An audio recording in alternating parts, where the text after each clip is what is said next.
ನಮಸ್ತೆ, ಸ್ವಾಗತ Swastik excellent YouTube ಚಾನಲ್ಗೆ.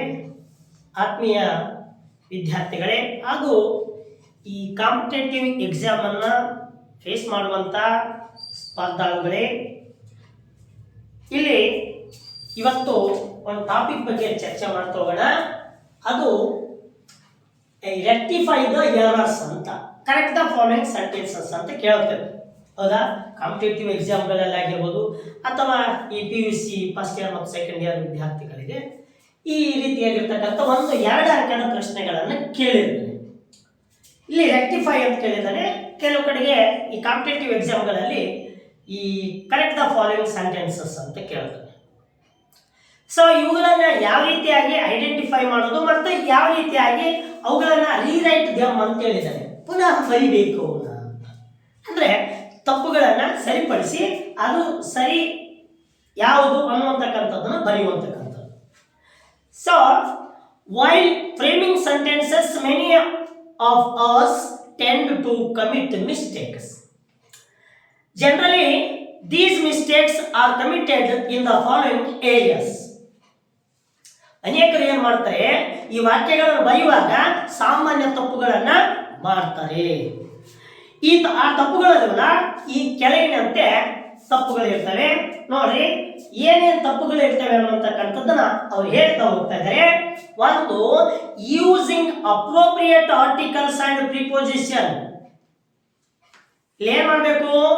ಸರಿಯಾಗಿರ್ತಕ್ಕಂಥ ಸೂಕ್ತವಾಗಿರ್ತಕ್ಕಂಥ ಉಪಪದಗಳನ್ನ, ಉಪಸರ್ಗಾವ್ಯಗಳನ್ನ, ಆರ್ಟಿಕಲ್ ಮತ್ತು ಪ್ರಿಪೋಸಿಷನ್ ಅನ್ನ ಬರೀರಿ ಅಂತ. ಅದೇ ರೀತಿಯಾಗಿ ಮತ್ತೇನು ಸರಿಪಡಿಸಬೇಕು ಅಂದ್ರೆ, ಇಲ್ಲಿ using correct form of the verb ಅಂದ್ರೆ ಸೂಕ್ತವಾದ ಮುಖ್ಯ ಕ್ರಿಯಾಪದವನ್ನ ಬರಿಬೇಕು. ಅಲ್ಲಿ ಯಾವುದೋ ಬಳಕೆ ಮಾಡಿಬಿಟ್ಟಿರ್ತಾನೆ, ಬಟ್ ನಾವು ಅದನ್ನ ಹುಡುಕಿ ಸರಿಯಾದ ರೀತಿಯಲ್ಲಿ ಬರಿಬೇಕು ಅಂತ.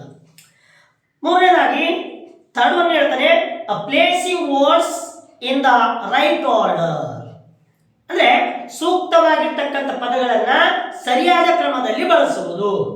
ಸೂಕ್ತವಾಗಿರ್ತಕ್ಕಂಥ ಪದಗಳು ಯಾವುದೋ ಪದ ಬಳಕೆ ಮಾಡಬಾರ್ದಾಗಿತ್ತು, ಆ ಪದವನ್ನ ಅಲ್ಲಿ ಬಳಕೆ ಮಾಡಿಬಿಟ್ಟಿರ್ತಾರೆ. ನಂತರವಾಗಿ ಫಿಕ್ಸಿಂಗ್ ಸಬ್ಜೆಕ್ಟ್ ವರ್ಬ್ ಅಗ್ರಿಮೆಂಟ್ ನೋಡಿ, ಸರಿಯಾದ ಒಂದು ಸಹಾಯಕ ಕ್ರಿಯಾಪದವನ್ನು ಹೆಲ್ಪಿಂಗ್ ವರ್ಬ್ ಅಂತ ಕರಿತೀವಿ, ಆಕ್ಸಿಲರೀಸ್ ಹೆಲ್ಪಿಂಗ್ ವರ್ಬ್ ಅಂತ ಕರಿತೀವಿ. ಅವುಗಳನ್ನ ಆ ಕರ್ತೃಪದಕ್ಕೆ ಸರಿಯಾದ ರೀತಿಯಲ್ಲಿ ಹೊಂದುವಂತ ಒಂದು ಕ್ರಿಯಾಪದವನ್ನು, ಸಹಾಯಕ ಕ್ರಿಯಾಪದವನ್ನು, ಹೆಲ್ಪಿಂಗ್ ವರ್ಬ್ ಅನ್ನು ಬರಿಬೇಕು ಅಂತ ಹೇಳ್ತಾರೆ. ನಂತರದಾಗಿ using unnecessary and wrong words.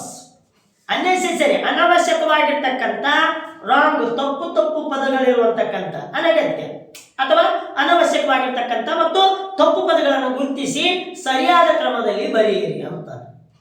So ಹಾಗಾಗಿ ಇವುಗಳನ್ನ ನಾವು ನೋಡ್ಬೋದು. ಇಲ್ಲಿ ಒಂದಿಷ್ಟು ನಾವು ಕೆಲವೊಂದಿಷ್ಟುಗಳನ್ನ ಆಯ್ಕೆ ಮಾಡಿದ್ವಿ.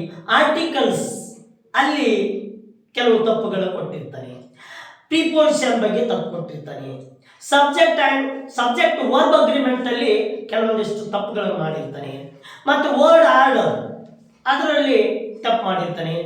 ಹೌದಾ? ರೆಡೆಂಡೆನ್ಸಿ ಅನ್ನುವಂತಕ್ಕಂಥ ಅಥವಾ ಆ ಒಂದು ಕ್ರಮದಲ್ಲಿ ತಪ್ಪು ಮಾಡಿರ್ತಾನೆ.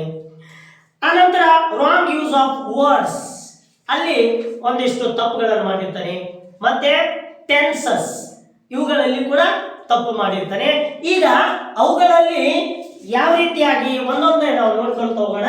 ಸೊ ಅದರಲ್ಲಿ ಆರ್ಟಿಕಲ್ಸ್ ಮತ್ತು ಪ್ರಿಪೋಸಿಷನ್ ಬಗ್ಗೆ ನೋಡೋಣ. ಈಗ ರೆಕ್ಟಿಫೈ ಅಂತಂದ್ರೆ ಸರಿಪಡಿಸಿ ಅಂತ, ಸರಿಯಾದ ಕ್ರಮದಲ್ಲಿ ಬರೆಯಿರಿ. ದ ಎರರ್ಸ್ ಅಂದ್ರೆ ತಪ್ಪುಗಳಿರ್ತಕ್ಕಂಥವನ್ನ ಸರಿಪಡಿಸಿ ಇನ್ ದ ಫಾಲೋಯಿಂಗ್ ಸೆಂಟೆನ್ಸಸ್. ಈ ಕೆಳಗಿನ ವಾಕ್ಯಗಳಲ್ಲಿ ಯಾವ ತಪ್ಪುಗಳಿಲ್ಲವೆ ಅವುಗಳನ್ನ ಸರಿಪಡಿಸಿ ಬರೆಯಿರಿ ಅಂತ. ಅಂಡ್ ರೀರೈಟ್ ದೆಮ್, ಪುನಃ ಬರೆಯಿರಿ ಅವನ್ನ ತಪ್ಪುಗಳು. ಈಗ ಆರ್ಟಿಕಲ್ ಬಗ್ಗೆ ಗೊತ್ತಿರ್ಬೇಕು ನಮ್ಗೆ. ಆರ್ಟಿಕಲ್ ನೋಡಿರಿ, ಎ, ಎನ್, ದ ಇವು ಆರ್ಟಿಕಲ್ ಎಲ್ಲೆಲ್ಲಿ ಬಳಕೆ ಮಾಡ್ತೀವಿ ಅನ್ನುವಂತಕ್ಕಂಥದ್ದು ಗೊತ್ತಿರಬೇಕು. ಹೌದಾ? ಎ ಕಾನ್ಸನೆಂಟ್, ಹೌದಾ? Consonant sound or consonant letter ಆರಂಭದ, ಹೌದಾ? ಅದರಿಂದ ಆರಂಭವಾಗಿರ್ತಕ್ಕಂಥ ಒಂದು ನಾಮಪದಗಳ ಮುಂದೆ ನಾವು ಈ ಎ ಅನ್ನುವಂತಕ್ಕಂಥ ಆರ್ಟಿಕಲ್ ಬಳಕೆ ಮಾಡ್ತೀವಿ. ಯಾನ್ ಎಲ್ಲಿ ಬಳಕೆ ಮಾಡ್ತೀವಿ? Vowel sound or vowel letters. ಅಲ್ಲಿ ನಾವು ಈ ಯಾನ್ ಎನ್ನುವಂತಕ್ಕಂಥ ಉಪಪದವನ್ನ ಆರ್ಟಿಕಲ್ ಅನ್ನು ಬಳಕೆ ಮಾಡ್ತೀವಿ. ದ ಎಲ್ಲಿ ಬಳಕೆ ಮಾಡ್ತೀವಿ? ಎಕ್ಯುರೇಟ್ ಆಗಿರ್ತಕ್ಕಂಥ ಪದ ಇದು. ಎಕ್ಯುರೇಟ್ ಆಗಿ ಅಲ್ಲಿ ಆ ಒಂದು ಖಚಿತತೆಯನ್ನ ದೃಢಪಡಿಸಿದಾಗ ಅಲ್ಲಿ ನಾವು ಡೆಫಿನಿಟ್ ಆಗಿರ್ತಕ್ಕಂಥ, ಹೌದಾ, ನಿರ್ದಿಷ್ಟ ಉಪಪದ ಆಗಿರ್ತಕ್ಕಂಥ ದ ಅನ್ನ ಬಳಕೆ ಮಾಡ್ತೀವಿ. ಸೊ ಇಲ್ಲಿ ನೋಡಿ, ಆರ್ಟಿಕಲ್ಸ್ ಅಲ್ಲಿ ಏನ್ ತಪ್ಪು ಮಾಡಿದ್ದಾರೆ ಅಂದ್ರೆ, this is a best thing to do. ನಾವು ಸಾಮಾನ್ಯವಾಗಿ ಓದಿದಾಗ ಎಲ್ಲ ಸರಿ ಇದೆ ಅಂತ ಅನ್ಕೊಂಡ್ಬಿಡ್ತೀವಿ. ಆರ್ಟಿಕಲ್ ಬಗ್ಗೆ ಸರಿಯಾದ ಮಾಹಿತಿ ಇಲ್ಲ ಅಂದಾಗ ನಾವು ಇಲ್ಲಿ ಗುರ್ಸೋದಿಲ್ಲ, ಏನಾಗುತ್ತೆ? ತಪ್ಪಾಗುತ್ತೆ. This is a best thing to do. ಹಾಗಾದ್ರೆ ಏನ್ ತಪ್ಪಿದೆ ಅಂತಂದ್ರೆ, ಆರ್ಟಿಕಲ್ ನೋಡಿ, ಇಲ್ಲಿ ಎ ಬಳಕೆ ಮಾಡಿದ್ದಾನೆ ಸರ್. ಮತ್ತೆ ಇಲ್ಲಿ ಕಾನ್ಸನೆಂಟ್ ಇದೆ. ಎಸ್, ಕಾನ್ಸನೆಂಟ್ ಇದೆ, ಬಟ್ ನೌನ್ ಅಲ್ಲ ಅದು. ಎಸ್ ಅರ್ ನೋ? ಕಾನ್ಸನೆಂಟ್ ಇಂದ ಆರಂಭವಾಗಿದೆ. ಕಾನ್ಸನೆಂಟ್ ಲೆಟರ್ ಇದೆ, ಬಟ್ ನೌನ್ ಅಲ್ಲ. This one is adjective. ಅದು ಏನ್ರೆ? ಅಡ್ಜೆಕ್ಟಿವ್. ಅಡ್ಜೆಕ್ಟಿವ್ 3 ಅಲ್ಲಿದ್ದಾಗ, ಆ ಒಂದು ನಾಮವಿಶೇಷಣ 3ನೇ ರೂಪದಲ್ಲಿದ್ದಾಗ ನಾವು ಯಾವಾಗಲೂ ದ ಅನ್ನುವ ಆರ್ಟಿಕಲ್ ಅನ್ನ ಬಳಕೆ ಮಾಡ್ತೀವಿ. ಸೊ ಹಾಗಾದ್ರೆ ಎ ಬದಲಾಗಿ ದ ಬರಬೇಕು. ಸೊ ಈ ರೀತಿಯಾಗಿ ಗುರುತಿಸಬೇಕು. ದಿಸ್ ಈಸ್ ದ, ನೋಡಿ, this is the best thing to do. ಇಷ್ಟು ಪುನಃ ಬಂದ್ಬಿಟ್ಟಾಯ್ತು. ಅಂದ್ರೆ ಈಗ ಇದನ್ನ ನಾನು ಬರಿಬೇಕಾದ್ರೆ ನನಗೆ ಇಲ್ಲಿ ಆರ್ಟಿಕಲ್ ಬಗ್ಗೆ ಮಾಹಿತಿ ಇರಬೇಕು. ಎ ಎಲ್ಲಿ ಬಳಕೆ ಮಾಡ್ತೀವಿ, ಯಾರನ್ನ ಎಲ್ಲಿ ಬಳಕೆ ಮಾಡ್ತೀವಿ, ನ ಎಲ್ಲಿ ಬಳಕೆ ಮಾಡ್ತೀವಿ ಅನ್ನುವಂತಕ್ಕಂಥ ಗೊತ್ತಿರಬೇಕು. ಇನ್ನೊಂದು 2ನೇ ಎಕ್ಸಾಂಪಲ್ ಅನ್ನ ನೋಡ್ತಾ ಹೋಗೋಣ. An European came to visit India. An European came to visit India. ನಮ್ಗೆ ಏನ್ ಅನ್ಸ್ಬಿಡುತ್ತೆ? ವೋವೆಲ್ಸ್ ಗಳ ಮುಂದೆ ಯಾನ್ ಬಳಕೆ ಮಾಡಂತ ಹೇಳಿದ್ದಾರೆ. Okay, a, e, i, o, u. These are vowels in English. So ಇಲ್ಲಿ ನೋಡಿ, ಇಲ್ಲಿ ಇದೆ, ಅದಕ್ಕೆ ಯಾನ್ ಬಳಕೆ ಮಾಡಿದ್ದೇನೆ ಅಂತ. ಬಟ್ ಆ ಸೌಂಡ್ ಮಾತ್ರ ಏನಾಗ್ತದೆ? ಆ ಸೌಂಡ್ ವೋವೆಲ್ ಸೌಂಡ್ ಇಲ್ಲ, ಕಾನ್ಸನೆಂಟ್ ಸೌಂಡ್ ಇದೆ. ಸೊ ಕಾನ್ಸನೆಂಟ್ ಸೌಂಡ್ ಇದ್ದಾಗ ಇಲ್ಲಿ ಯಾನ್ ಬದಲಾಗಿ ಏನ್ ಬರಬೇಕು? ಎ ಬರಬೇಕು. ಕಾನ್ಸನೆಂಟ್ ಸೌಂಡ್ ಬಂದಾಗ ಎ ಬಳಕೆ ಮಾಡಬೇಕು. ಹಾಗಾದ್ರೆ ಇಲ್ಲಿ ತಪ್ಪಿದೆ. ಇಂಥವು ಅನೇಕ ಎಕ್ಸಾಂಪಲ್ ಗಳನ್ನು ಕೊಟ್ಟಿರ್ತಾರೆ. So you must and should, ಹೌದಾ, ರೀಡ್ ಅಂಡ್ ನೋ. ತಿಳ್ಕೊಳ್ಳಿ, ಏನು ಆರ್ಟಿಕಲ್ ಬಗ್ಗೆ ತಿಳ್ಕೊಳ್ಳಿ. ಸೊ ಹಾಗಾದ್ರೆ ಇದನ್ನ ಸರಿಪಡಿಸೋದು ಹೇಗೆ? ಇಲ್ಲಿ ಎ ಯುರೋಪಿಯನ್ ಅಂತ ಬರೀಬೇಕು. ಸೊ ಇದು ತಪ್ಪಿದೆ, ಯಾನ್ ಬಳಕೆ ಮಾಡಬಾರ್ದು. ಓವೆಲ್ ಲೆಟರ್ ಇದೆ, ಬಟ್ ಪ್ರೊನೌನ್ಸ್ ಮಾಡುವಂತ ಸಂದರ್ಭದೊಳಗ ಏನ್ ಸೌಂಡ್ ಬರುತ್ತೆ?